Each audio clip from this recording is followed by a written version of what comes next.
Namaste, and welcome to our continuing series on Savitri with our beloved Ranga.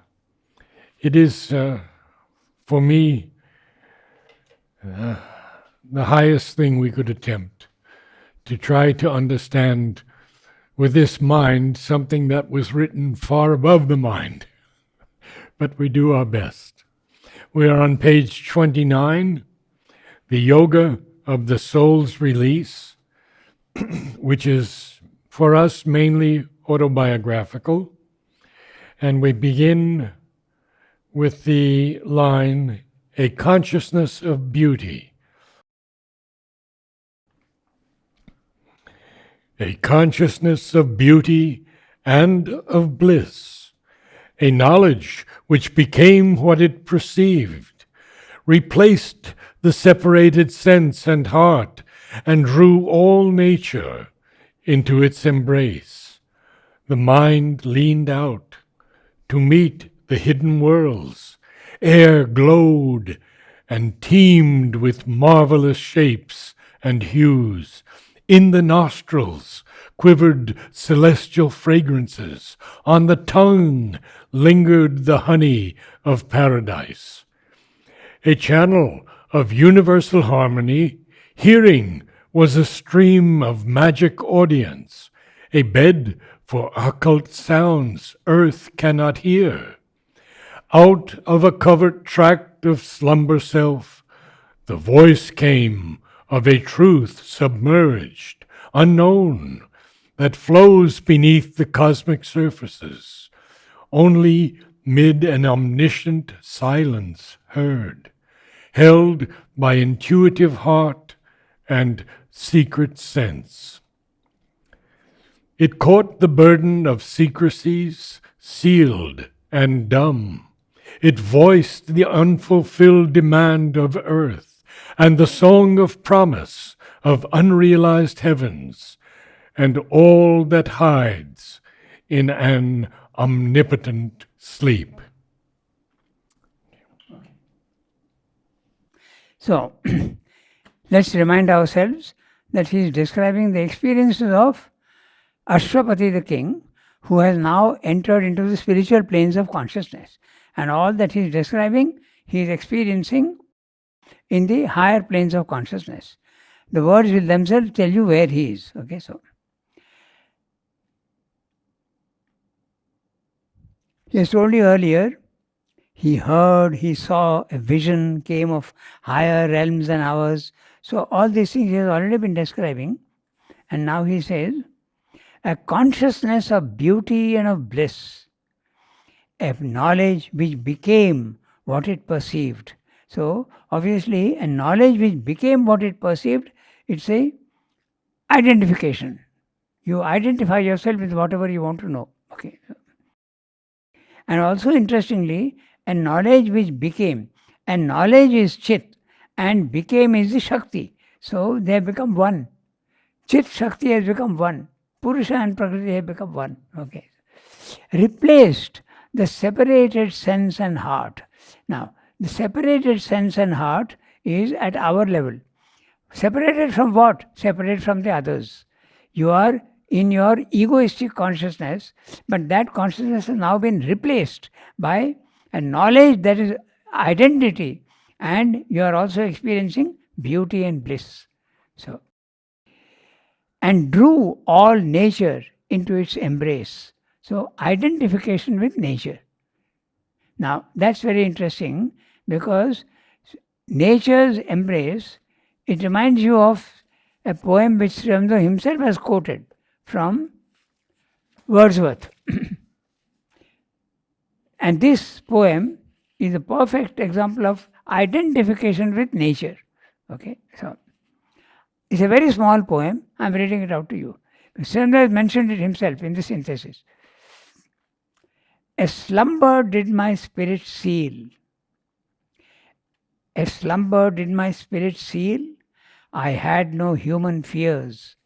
She seemed a thing that could not feel the touch of earthly years. No motion has she now, no force. She neither hears nor sees, rolled round in earth's diurnal course with rocks and stones and trees. Beautiful. But the words themselves will tell you what is the consciousness he is in. See, a slumber did my spirit seal. My spirit was sealed by my sleep. And what is a sleep? The sleep of unconsciousness. Okay? So, he is in a normal condition. Okay? A slumber did my spirit seal. Now, his experience. I had no human fears. He is in the nirvana consciousness, if you want, and you are separated from your body, mind, life. So there are no fears, no emotions, nothing. He has to use the word fears because he has to rhyme with something else. But he means that I had no human emotions. Okay. She seemed a thing that could not feel. Who is a she? Her spirit, his spirit. She seemed a thing that could not feel the touch of earthly years. The earthly years are time and space in level 1. So he is in level 2 and is completely separated from the time and space. So very clear that he is in the self. No motion has she now, the immutability of the self. No motion has she now. No force. So clear. When you are there is no force. There is no power. Okay? She neither hears nor sees. In other words, nothing from the physical world is affecting her. There is no hearing and no seeing, only witness stance. Rolled round in earth's diurnal course with rocks and stones and trees. Completely one with nature. So that's what Savitri is saying here. And drew all nature into its embrace. That's exactly what he has described himself about Wordsworth lines. The mind leaned out to meet the hidden worlds. When the hidden worlds are there in our normal level 1, we don't see these hidden worlds. But he has gone to level 2. All these things are available to him now. Air glowed and teemed with marvelous shapes and hues. These marvelous shapes and hues are usually in the subtle world. There is a luminosity in each object and the colors are intensified 10 times. What colors we see here, you see them intensified 10 times in the subtle physical. So that's what he's saying. The air glowed and teemed with marvelous shapes and hues. In the nostrils quivered celestial fragrances. So, celestial fragrances, not ordinary fragrances. He is now having subtle smell. He is having the experience of subtle smell. On the tongue lingered the honey of paradise. This is also quite a common experience with yogis. When the nectar, they taste the nectar on the tongue. So that's what he's saying. On the tongue lingered the honey of paradise. A channel of universal harmony. Which was the channel of universal harmony? Hearing. Hearing was a stream of magic audience. Now hearing. So this is hearing. Again, we go back to Sri Aurobindo sonnet of his hearing of divine sounds. But we'll see that, okay? A bed for occult sounds earth cannot hear. So here he is hearing sounds which we can't normally hear. But his normal divine hearing also, there is a beautiful sonnet. So I'll read out that sonnet to you. Okay. There is a divine sight and a divine hearing. Now, divine hearing is very interesting because even the most ordinary sounds become divine. The divine hearing. Sri Aurobindo sonnet. All sounds, all voices have become thy voice. Music and thunder and the cry of birds. Life's babble of her sorrows and her joys. Cadence of human speech and murmured words. The laughter of the sea's enormous mirth. The winged plane purring through the conquered air. The auto's trumpet song of speed to earth.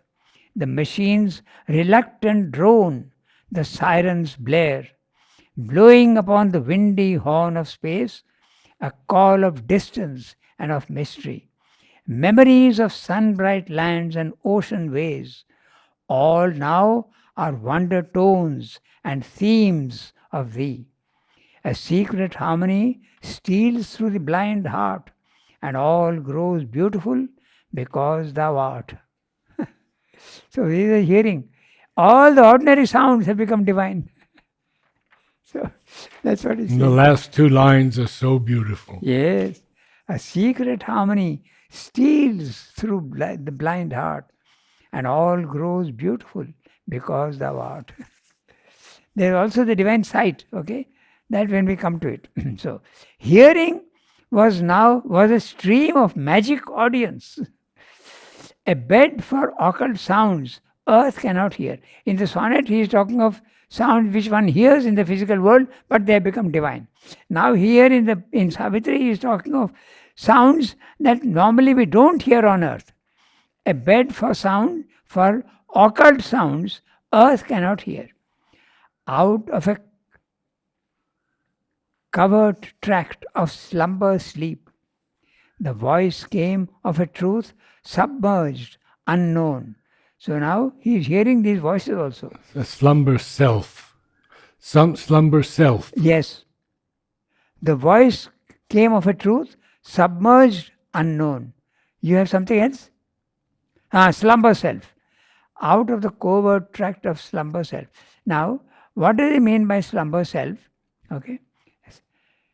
The self is not slumbering, but to others you may feel that he is slumbering. This is the trance that he is talking about. The slumber self is and there are three worlds. You can divide this whole scale of existence into three normally. The waking world, the dream world, and the sleep world. It's the waking world is we are awake. Spiritually we are sleeping, but we are awake in this world. So this is the physical world. Then the dream self. The dream self is the subtle world. And the sleep self is the superconscious planes of being, where automatically others will feel that you are sleeping. Is that where we find Hiranyagarbha? Hiranyagarbha? Hiranyagarbha is the subtle world. Subtle world. The Virat is the physical world. Hiranyagarbha is the subtle world. And you have finally the Prajna, or the wisdom, or the subtle world. Or they call it also the Karana, the causal world. The physical world, the gross world they call it. The gross world, the subtle world, and the causal world. That's the cause of everything that comes down. So, Virat, Hiranyagarbha. Hiranyagarbha is a very interesting word. The golden womb from which the physical world comes out. Yes. And then you have the Karana Jagat. Karana Jagat is the causal world. So this causal world is a slumber sleep. Others will feel that you are sleeping. You are in samadhi. A voice came of a truth submerged, unknown, that flows beneath the cosmic surfaces. All these things you don't hear in the physical world. Only mid an omniscient silence heard. So again, Srivando, up to his oxymoronic tricks, he is saying, in the silence you can hear these sounds. So, only mid an omniscient silence heard, held by intuitive heart and secret sense, it caught the burden of secrecies, sealed and dumb. Burden usually is a sense of a load which you can't bear, but here it also means the essential meaning of anything, the main message, the burden of secrecies, sealed and dumb. It voiced the unfulfilled demand of earth. Now that's interesting because he's saying, what is the it? It. He is referring to his spirit. No? The voice. Yeah, now it is the voice. Voice, the filled demand of earth. And it voiced the unfulfilled demand of earth. Now, that's interesting because there's an aspiration even in the earth which is unfulfilled. So there's a dumb aspiration of the earth itself. In matter, there's the urge to go into life. In life, there's the urge to go into higher up into the mind. And in man, there's an urge to go back to the divine. So this is always there. That's what he's saying. It voiced the unfulfilled demand of earth. You can also remember the first line.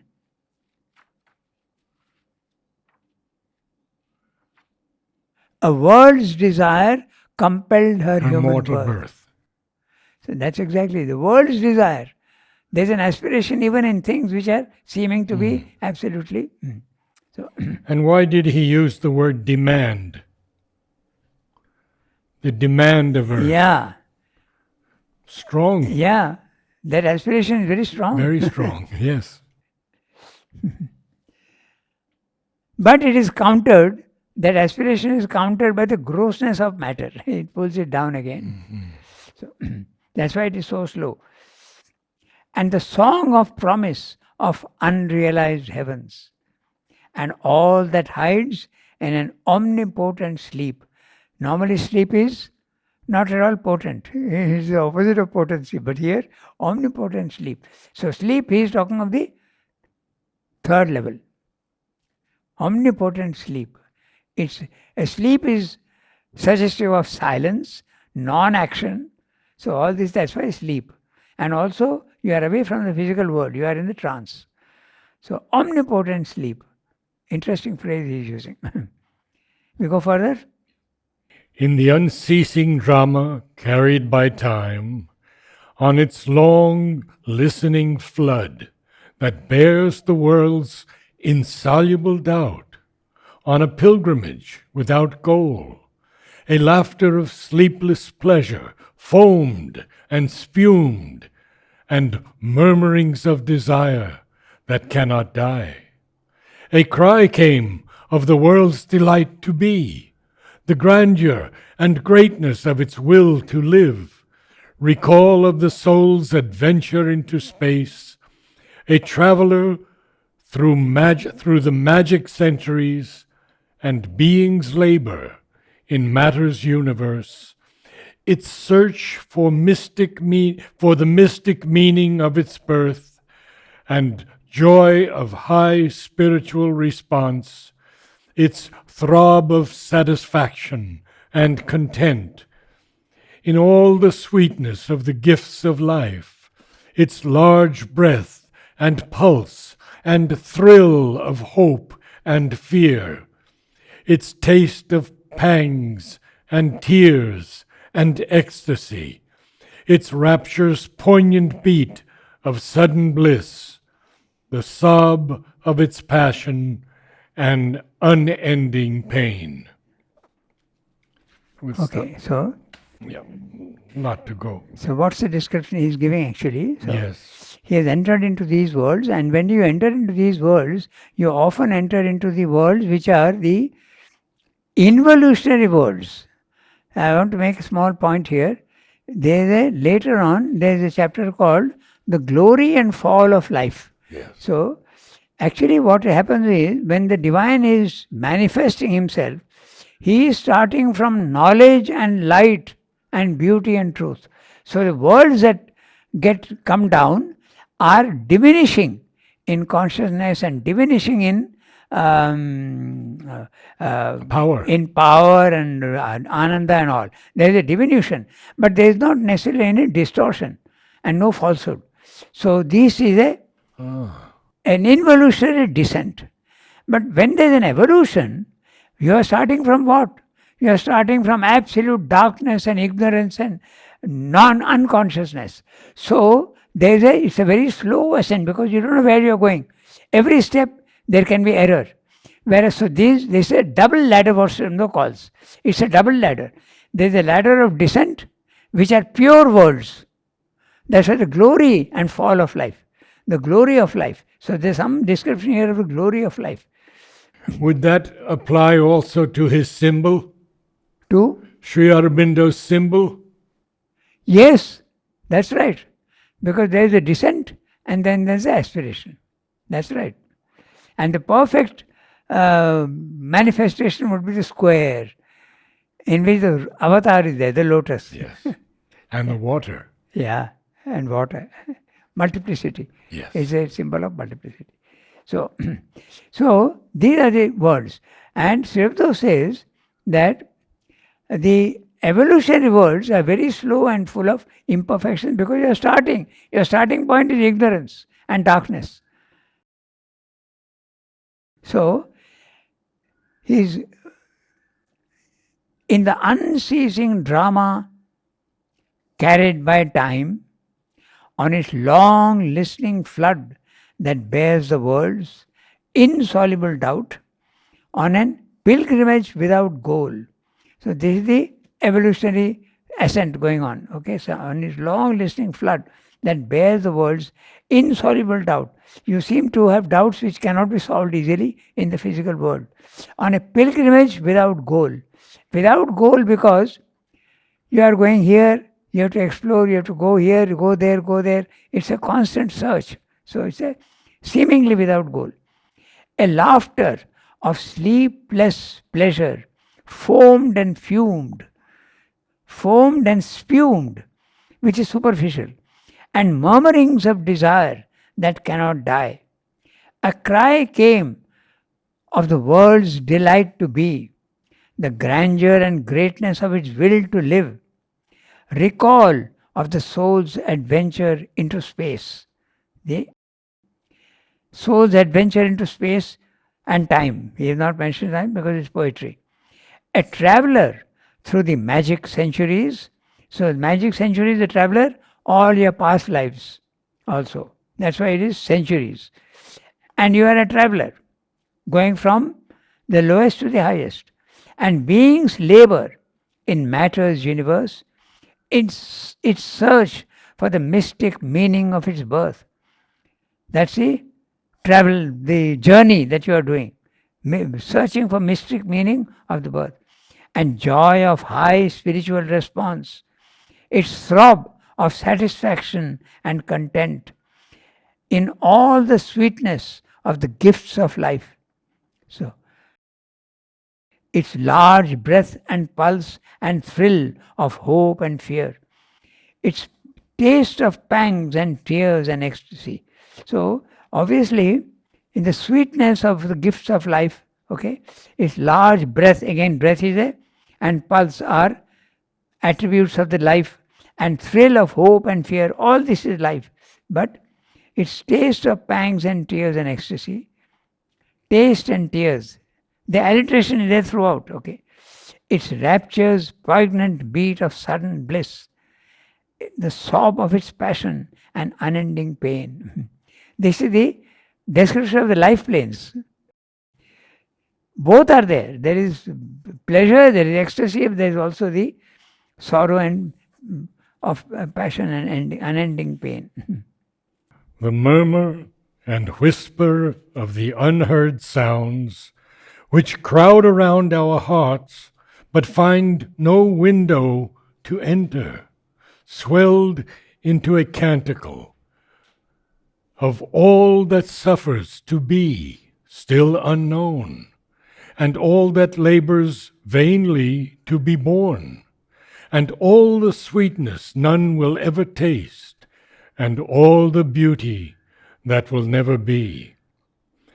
Inaudible to our deaf mortal ears, the wide world rhythms wove their stupendous chant, to which life strives to fit our rhyme beats here, melting our limits in the illimitable, tuning the finite to infinity. Okay. So he's continuing the experiences that Ashwati had. The murmur and whisper of the unheard sounds. So unheard for a normal man.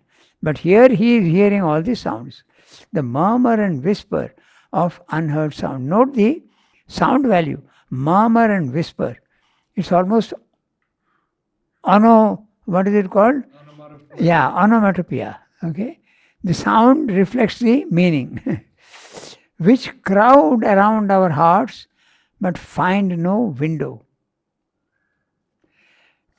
They find no window to enter, swelled into a canticle. Now, the canticle is a hymn, a chant in church service. That's a canticle.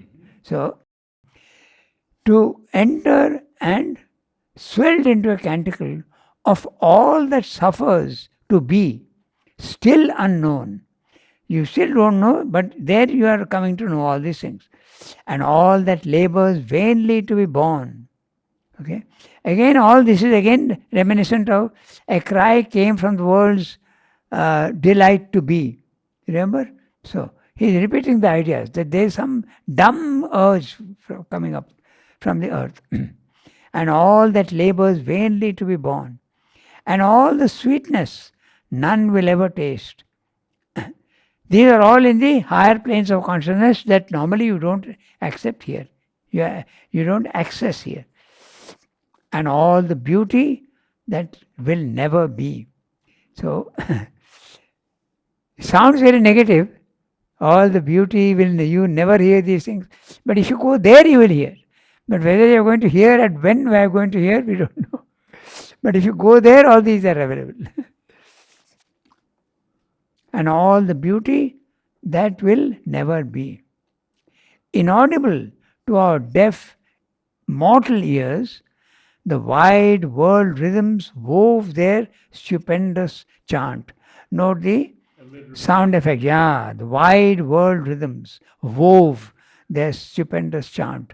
Now, this is very interesting because he's saying that there are these hymns and canticles and rhythms in the physical, stupendous chant. It reminds you of the music of the spheres. Yes. In the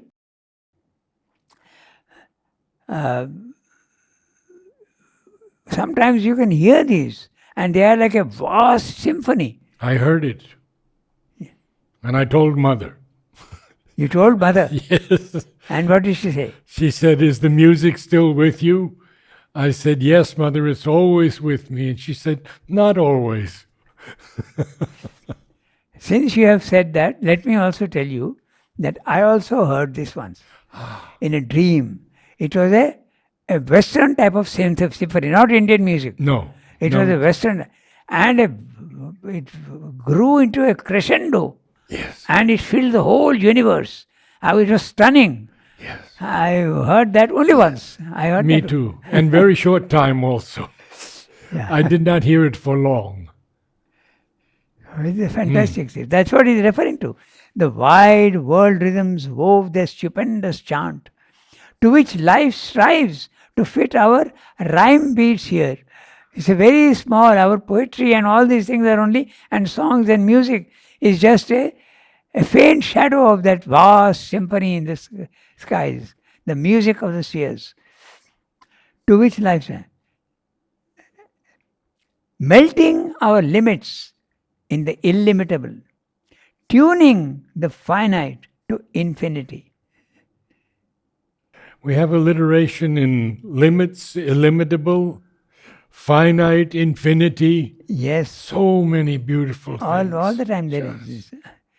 Sometimes it goes to 3-4 words. Yes. Usually it is 2 words. Okay? But here in this world, the wide world rhythms wove their stupendous chant. Yes. A low muttering rose from the subconscient caves, the stammer of the primal ignorance. Answer to that inarticulate questioning, there stooped with lightning neck and thunder's wings, a radiant hymn to the inexpressible, and the anthem of the superconscient light. All was revealed there. None can here express. Vision and dream were fables spoken by truth, or symbols more veridical than fact, or were truths enforced by supernatural seals. Immortal eyes approached and looked in his, and beings of many kingdoms neared and spoke. The ever-living, whom we name as dead, could leave their glory beyond death and birth to utter the wisdom which exceeds all phrase. The kings of evil and the kings of good, appellants at the reason's judgment seat, proclaimed the gospel of their opposites, and all believed themselves spokesmen of God. The gods of light and titans of the dark battled for his soul as for a costly prize. Fantastic description. And he is continuing with that, the music of the spheres. Okay, so he's saying, a low muttering rose from the subconscious caves. Yeah. And what is the nature of that? The stammer of a primal ignorance. The subconscious caves is in matter, the inconscient and the subconscious. Stammer of a primal ignorance. Even that he could hear. Answer to that inarticulate questioning. Okay? And it's a shadow of the earlier, a cry came of the world's delight to be. So that's again the same thing. The answer to that inarticulate questioning.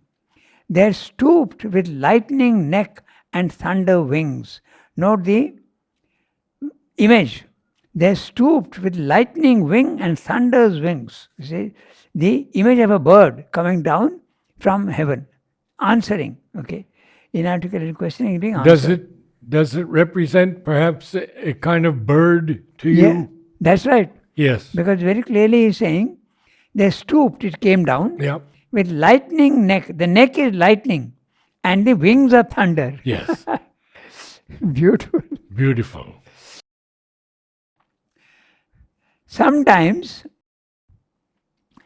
the images given in poetry are too far-fetched sometimes.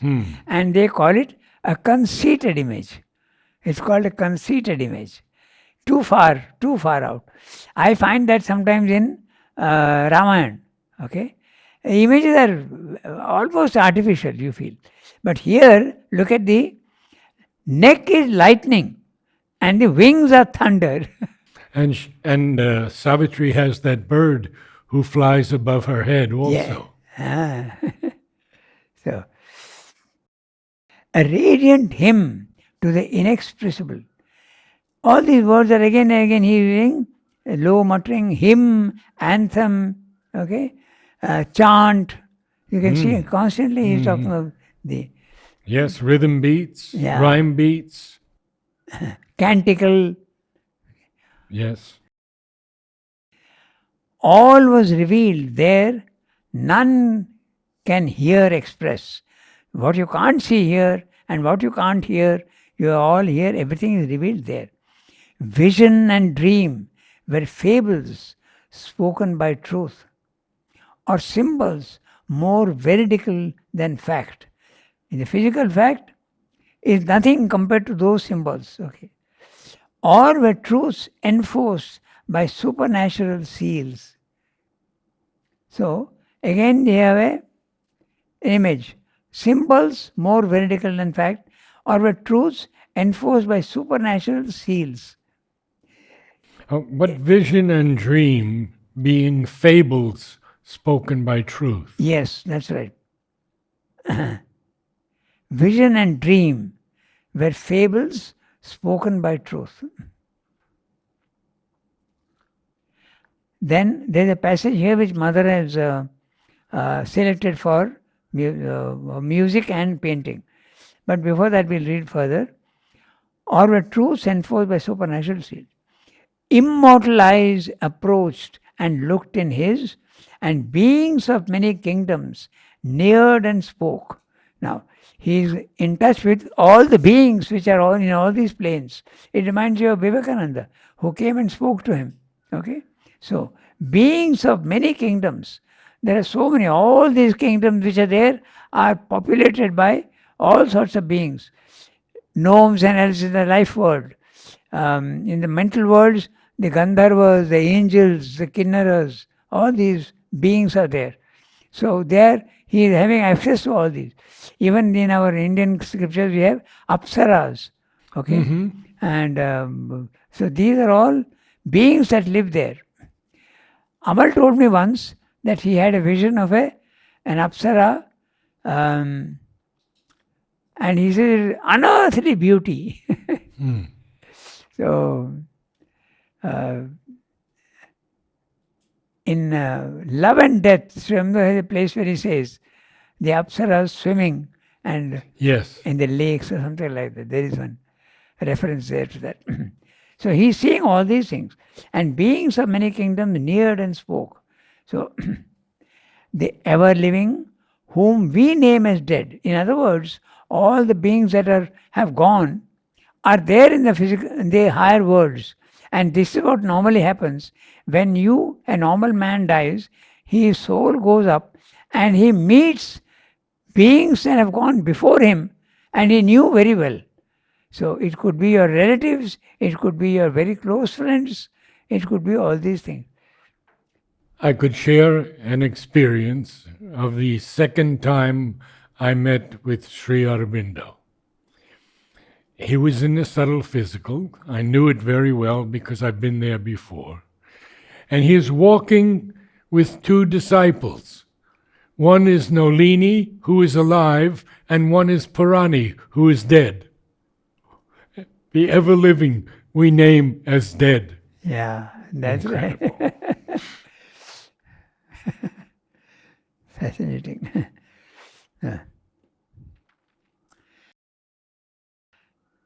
The ever-living, whom we name as dead, could leave their glory beyond death and birth to utter the wisdom which exceeds all phrase.